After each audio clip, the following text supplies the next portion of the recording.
মিয়ানমারের সংগঠন আরাকান আর্মির ছোড়া গুলি প্রায়ই বাংলাদেশ ভূখণ্ডে এসে পড়ছে, যা সীমান্তে একটি বড় সমস্যা হয়ে দাঁড়িয়েছে। তবে অবৈধ সশস্ত্র গোষ্ঠী হওয়ায় আরাকান আর্মির সঙ্গে সরকার কোনো যোগাযোগ রাখছে না বলে জানিয়েছেন স্বরাষ্ট্র উপদেষ্টা জাহাঙ্গীর আলম চৌধুরী। দুপুরে চট্টগ্রামের সাতকানিয়ার Baitul Izzat border guard training centre and স্কুলে বিজিবির প্যারেড পরিদর্শন ও কুচকাওয়াজ শেষে তিনি এসব কথা বলেন। স্বরাষ্ট্র উপদেষ্টা আরও জানান, মিয়ানমারের অভ্যন্তরীণ বিষয় হলেও বাংলাদেশ ভূখণ্ডে গোলা এসে পড়া এবং বাংলাদেশি নাগরিক আহত হওয়ার ঘটনায় দেশটির সরকারের কাছে কূটনৈতিকভাবে প্রতিবাদ জানানো হয়েছে। বিজলি কেবলসের স্কিন কোটেড ইনসুলেশন আগুন প্রতিরোধী। বিজলি কেবলস, নিরাপদ আজীবন। এদিকে সীমান্ত নিরাপত্তা জোরদারে ৩,০২৩ জন নবীন বিজিবি সৈনিক নিয়োগ করা হয়েছে।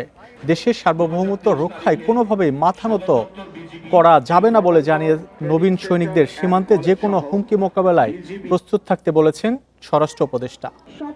মিয়ানমার সেনাবাহিনী এবং আরাকান আর্মির নিজেদের ভিতরে যে সময় গণ্ডগোল লেগে যায়, সেই সময় অনেক সময় দুই একটা গোলা আমাদের সাইডে এসে পড়ে। এই জন্য আমরা প্রতিবাদ করছি এবং এটা যেন ভবিষ্যতে না আসে, এই জন্য আমরা সব ধরনের প্রস্তুতি নিচ্ছি।